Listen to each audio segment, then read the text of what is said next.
For my story time, I've chosen The Twits by Roald Dahl. Hairy faces. What a lot of hairy-faced men there are around nowadays. When a man grows hair all over his face, it is impossible to tell what he really looks like. Perhaps that's why he does it. He'd rather you didn't know. Then there's the problem of washing. When the very hairy ones wash their faces, it must be as big a job as when you and I wash the hair on our heads. So what I want to know is this. How often do all these hairy-faced men wash their faces? Is it only once a week, like us, on Sundays? And do they shampoo it? Do they use a hairdryer? Do they rub hair tonic in to stop their faces from going bald? Do they go to a barber to have their hairy faces cut and trimmed, or do they do it themselves in front of the bathroom mirror with nail scissors? I don't know. But next time you see a man with a hairy face, which will probably be as soon as you step out on the street, maybe you will look at him more closely and start wondering about some of these things. Mr. Twit. Mr. Twit was one of those very hairy-faced men. The whole of his face, except for his forehead, his eyes and his nose, was covered in thick hair. The stuff even sprouted in revolting tufts out of his nostrils and ear holes. Mr. Twit felt that this hairiness made him look terrifically wise and grand, but in truth he was neither of these things. Mr. Twit was a twit. He was born a twit, and now, at the age of 60, he was a bigger twit than ever. The hair on Mr. Twit's face didn't grow smooth and matted as it does on most hairy-faced men. It grew in spikes that stuck out straight like the bristles of a nail brush. And how often did Mr. Twit wash this bristly nail brush face of his? The answer is never. Not even on Sundays. He hadn't washed it for years. Dirty beards. As you know, an ordinary unhairy face like yours or mine simply gets a bit smudgy if it's not washed often enough, and there's nothing so awful about that. But a hairy face is a different matter. Things cling to hairs, especially food. Things like gravy go right in among the hairs and stay there. You and I can wipe our smooth faces with a flannel, and we quickly look more or less all right again. But the hairy man cannot do that. We can also, if we are careful, eat our meals without spreading food all over our faces. Not so the hairy man. Watch carefully next time you see a hairy man eating his lunch, and you will notice that even if he opens his mouth very wide, it is impossible for him to get a spoonful of beef stew or ice cream and chocolate sauce into it without leaving some of it on the hairs.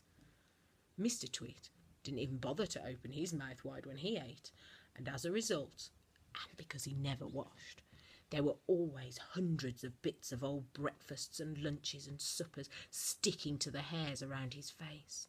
They weren't big bits, mind you, because he used to wipe those off with the back of his hand or his sleeve while he was eating. But if you looked closely, not that you'd ever want to, you would see tiny little specks of dried-up scrambled eggs stuck to the hairs, and spinach and tomato ketchup and fish fingers and minced chicken livers, and all the other disgusting things that Mr. Twit liked to eat. If you looked closer still, hold your noses, ladies and gentlemen. If you peered deep into the moustachy bristles sticking out over his upper lip, you would probably see much larger objects that had escaped the wipe of his hand, things that had been there for months and months, like a piece of maggoty green cheese or a mouldy old cornflake, or even the slimy tail of a tinned sardine. Because of all this, Mr. Twit never really went hungry. By sticking out his tongue and curling it sideways to explore the hairy jungle around his mouth, he was always able to find a tasty morsel here and there to nibble on. What I'm trying to tell you is that Mr. Twit was a foul and smelly man.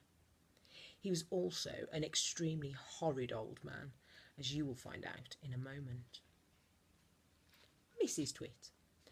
Mrs. Twit was no better than her husband. She did not, of course, have a hairy face. It was a pity she didn't, because that, at any rate, would have hidden some of her fearful ugliness. Take a look at her. Have you ever seen a woman with an uglier face than that? I doubt it. But the funny thing is that Mrs. Twit wasn't born ugly. She had quite a nice face when she was young. The ugliness had grown upon her year by year as she got older. Why would that happen?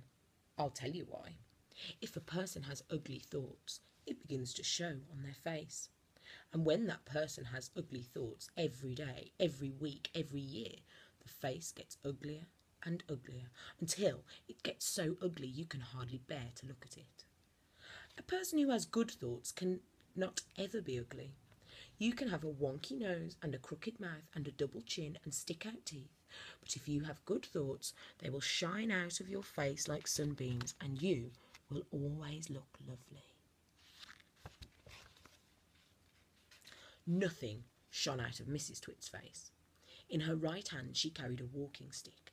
She used to tell people that this was because she had warts growing on the sole of her left foot, and walking was painful. But the real reason she carried a stick was so that she could hit things with it, like dogs and cats and small children. And then there was the glass eye. Mrs. Twit had a glass eye that was always looking the other way. If you want to read more of the Twits, you can get a copy yourself.